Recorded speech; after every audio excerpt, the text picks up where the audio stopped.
They say pressure makes diamonds, right? Cute quote. Instagram loves it, but you and I both know pressure also makes people scream into their pillows, stress eat a family-sized bag of chips meant for 12 people, and rewatch the same show 5 times just to avoid one tough conversation. Pressure makes real people freak out, melt down, spiral. I know, because I was one of them. But let me show you something wild. Picture this. You're 30,000 feet in the air, hurtling through the sky faster than most people think. The earth is a blur below you. You're strapped into a cockpit. Every button has a purpose. Every second counts. One twitch of a muscle, too early or too late, and it's game over. You're a fighter pilot. And up here, there's no time to process your emotions, no time to take a breather or journal your feelings. You've got seconds, maybe less. You can't flinch, you can't freeze. You have to respond with precision, with calm, with control. Now you might be thinking, cool story, Joe, but I'm not in a fighter jet. I'm just trying to survive Monday. Yeah, but here's the twist. You are a fighter pilot every single day. Your cockpit, it's your brain. Your battlefield, it's your job, your family, your thoughts, your phone buzzing with a message that shakes your whole mood.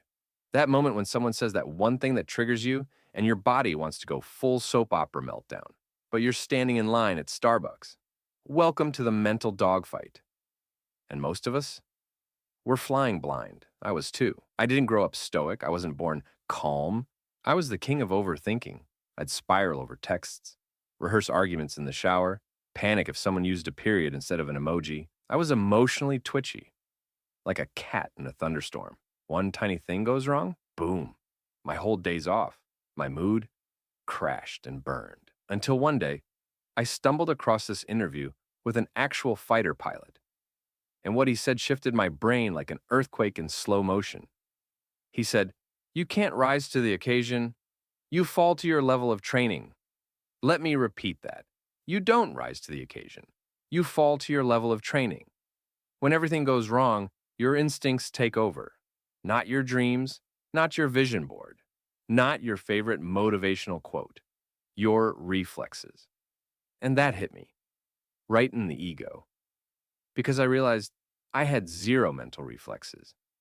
I'd spent my whole life hoping life would chill out, praying things would get easier. But life doesn't get easier.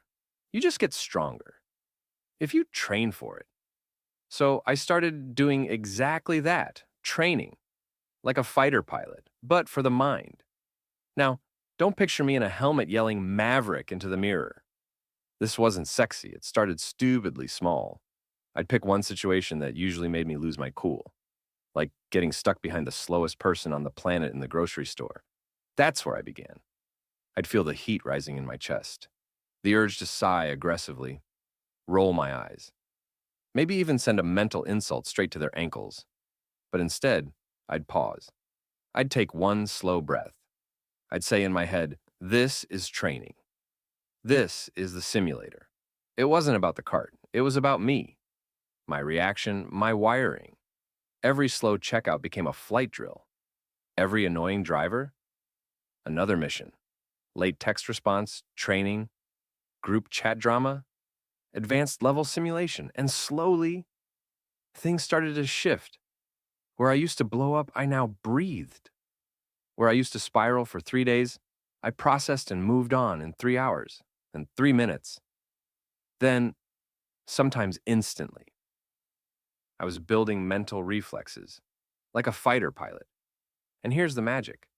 The world didn't stop being chaotic. People didn't suddenly become less annoying. But I became unshakable. Now, before you think this turned me into some emotionless Zen robot, let me be clear. I still have feelings. I still get hurt. I still sometimes drop a burrito and feel like the universe is against me. But now, I recover fast. I bounce back. That's the superpower. Not being unbothered, being unbreakable. And here's the truth. You can build this too, because you already have reflexes. They're just untrained. They're shaped by your past. That teacher who humiliated you. That breakup that made you question your worth. That parent who never gave you space to breathe. All of that? It built your current autopilot. But here's the good news. Reflexes can be retrained. You don't have to stay reactive. You can become responsive, controlled, free, Let me tell you a quick story. There's this ancient warrior, right? Every morning before the sun even stretches, he wakes up. Rain or shine, no excuses. He sharpens his blade. He moves through his drills, step by step, strike by strike, over and over. No audience, no applause, no war in sight. Just him, the quiet, and the rhythm of his practice. Neighbors see him year after year, and they start to laugh, whisper, "Why bother? There's no fight, no enemy. You're wasting your time." But the warrior doesn't flinch. He just keeps moving, keeps sharpening, keeps showing up. And when they finally ask him, "Why do you do this every day with no battle to fight?"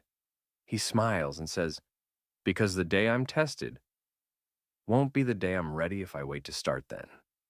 The skill needs to live in me before the storm comes, not after." That warrior, that's you. That's us. Life doesn't send invitations before it throws chaos at you. It won't warn you before it shatters your heart, or rattles your sense of control, or drops you into a moment where everything you thought was stable suddenly isn't. One phone call, one message, one bad day, that's all it takes. And when that moment comes, you won't have time to Google how to stay calm. You won't have space to build new habits. You'll fall instantly into whatever reflex you've rehearsed. So the real question is, what are you rehearsing? This isn't about being macho. It's not about pretending to be untouchable. It's not about stuffing down your feelings and acting cool. That's not strength. That's denial. This is about emotional agility, the kind of inner power that lets you feel everything and still choose your response. It's about breathing when your chest tightens, about recognizing when anger flares, but choosing wisdom instead of reaction. It's about that one extra second of pause, that one intentional breath, that one question: who do I want to be right now? Instead of, what does my pain want to do? You don't need to be perfect. Nobody is. You just need to practice. That's all. Practice choosing calm when your instincts want chaos. Practice slowing down when your emotions want speed. Start with the next tiny frustration. Someone cuts you off? That's your drill. Your partner hits a nerve? Another representative. You spill coffee on your shirt before a big meeting? Welcome to the simulator.